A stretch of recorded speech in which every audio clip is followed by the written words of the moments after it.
Odin, the All Father. We only got to see a small fraction of Odin's past in Ragnarok, but have you ever wondered about his truly dark history? Today, we're going to take a deep look at Odin's real personality and the past he spent centuries trying to bury. Before we jump into the video, if you could hit that subscribe button, drop a like, and use your hype points, you would be giving me a huge amount of support. Enjoy the video. Let's start with the image everyone thinks they know. When you picture Odin in the MCU, a very specific figure comes to mind. The wise king on his golden throne, the composed All-Father carrying the weight of 9 realms, an ancient ruler whose presence radiates cold, immovable authority, the kind that doesn't need to raise its voice because it has never been seriously challenged. That is the Odin the MCU introduces. And it is almost entirely a mask. The restrained, benevolent king we're shown is not where this character begins. It's where he ends up after a very long, very dark road. The man on that throne didn't grow into wisdom, he engineered the appearance of it. The title All-Father is not decorative. It's a statement of total ownership, positioning Odin not simply as a ruler, but as an origin, the source from which everything flows. He doesn't specialize. He encompasses war, wisdom, sorcery, prophecy, and political dominance simultaneously. But before the system, there was the man who built it. Young Odin looked nothing like the figure Anthony Hopkins played. No gravitas, no restraint, no measured deliberation. He was driven by something far simpler and far darker: dominance. His core motivation wasn't peace or protection, it was expansion. His vision for Asgard wasn't a realm that maintained order. It was an empire that imposed it. He didn't view war as a tragedy. He viewed it as the most efficient instrument for climbing. That wasn't a phase. That was a complete governing philosophy, applied without hesitation.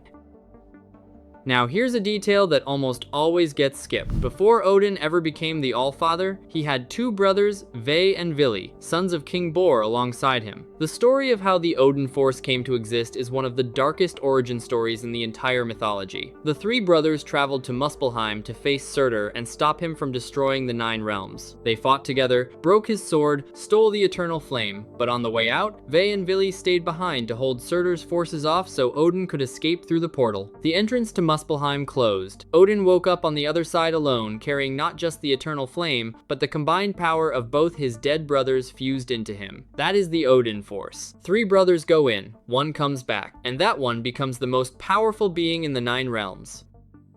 Into this world, Hela was born, and shaped into a weapon. Hela is not a standalone villain. She is Odin's most deliberate creation. He didn't raise her as a daughter, he raised her as an extension of his campaign. He taught her that strength is the only real authority, that death is a governing tool, that the 9 realms exist to be claimed. The goddess of death was not born, she was manufactured. Here's what most people miss about what that conquest actually looked like on the ground. The place we know as Asgard, the gleaming palace, the Golden Halls, was itself conquered territory. Odin and Hela took it by force, enslaved the people who lived there, worked them to build the famous palace, and then killed them when construction was finished. Those soaring golden spires are literally built on the bones of slaves. Asgard is not a paradise. It is a polished empire sitting on a foundation the official story was designed to make you stop looking at. Then Odin decided to stop. Hela didn't. She was applying the exact logic he had instilled in her, taken to its natural conclusion. So he sealed her away, not destroyed, hidden, then erased her entirely. Records altered, murals painted over, and within a generation, Hela had never existed. Odin built the next phase of his legacy on top of her absence. A throne of moral authority constructed directly on top of what he had buried. The sacrifice of his eye at the Well of Mimir is often treated as pure symbol, but what it actually reveals is that Odin was looking for something Force could not provide: foresight, knowledge of where the path he was on actually led. Don't mistake what followed for a moral awakening. Odin did not become a good person. He became a strategic one. He wasn't moved by the suffering he caused, he was moved by what that suffering was going to cost him. There's a meaningful difference between a man who stops causing harm because he has grown, and one who stops because he has run the numbers. Odin was always the second kind, and his darkness didn't stay locked in ancient history. It was completely alive in how he treated the people closest to him. Now let's talk about Loki. The version of events Odin tells is one of mercy. A war ends. Odin finds an abandoned infant in Jotunheim and takes the child home. It reads like a redemptive act. correct. But ask the question the story never actually answers. Why does a man who calculates every move make a sentimental decision on a battlefield? There's a layer here almost no one addresses. When Laufey met Thor, he called Odin a murderer and a thief. The thief part, most people understand he stole the casket of ancient winters, stripping Jotunheim of its power. But the murderer? Laufey believed Odin had killed his son on that battlefield. The infant Loki was taken, renamed, and never returned. From Laufey's perspective, his child was dead. Odin used that lie to make sure Loki would never know he had a father who was still alive, because if Loki ever discovered the truth and allied with Laufey, that combination would have been extremely difficult to contain.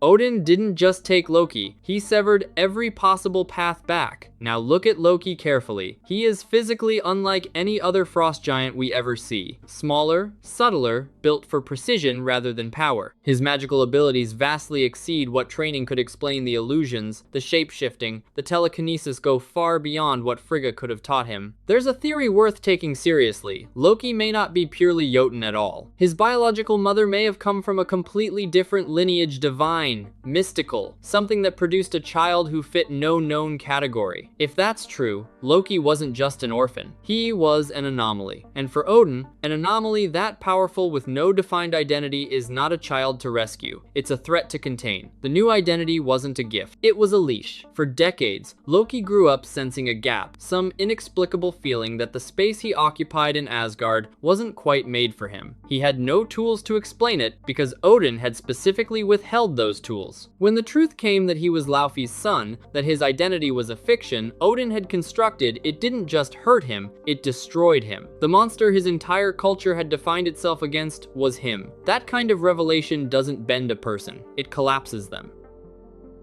Now there's one more child of Odin the MCU has kept almost entirely in the shadows. Balder the Brave. Thor's half-brother was confirmed to exist in Loki Season 2 when statues of Odin, Thor, and Balder appeared at the World's Fair. He also nearly made a physical appearance in Doctor Strange in the Multiverse of Madness, reportedly set to be played by Daniel Craig as a member of the Illuminati. The mythology books in the MCU list Balder as dead, but here's what's strange. Loki recognized the statue immediately. He knew exactly who Balder was. In the original mythology, Balder's death is the event that triggers Ragnarok itself. His total absence from the entire MCU, never mentioned, never shown, quietly omitted, follows the exact same pattern as every other inconvenient truth Odin removed from the record.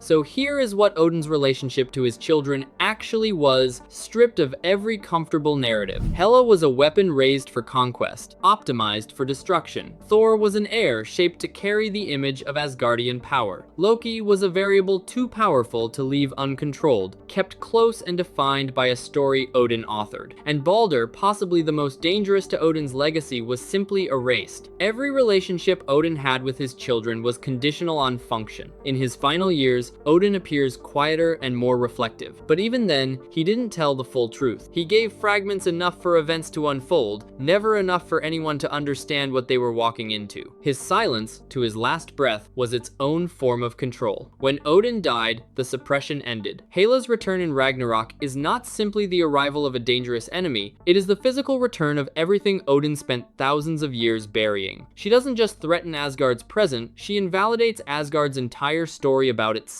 The lies accumulate. The history you silence doesn't disappear, it waits. And when the weight finally breaks through, what was buried comes back exactly as powerful as when it was hidden. Suppression doesn't weaken anything, it postpones the reckoning.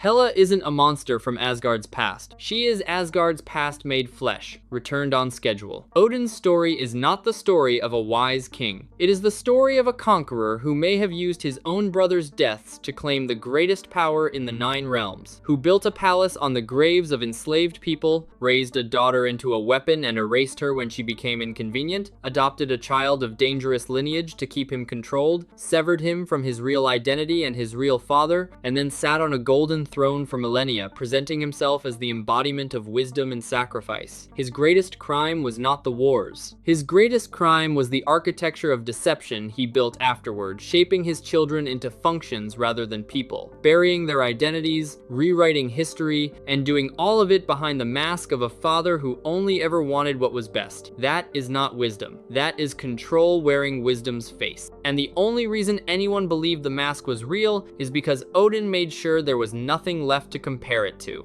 If you enjoyed the video, don't forget to hit the like button and use your hype points to support the channel. Subscribe and turn on notifications so you never miss a new video. You can find my other videos in the playlist on screen right now. See you in the next one.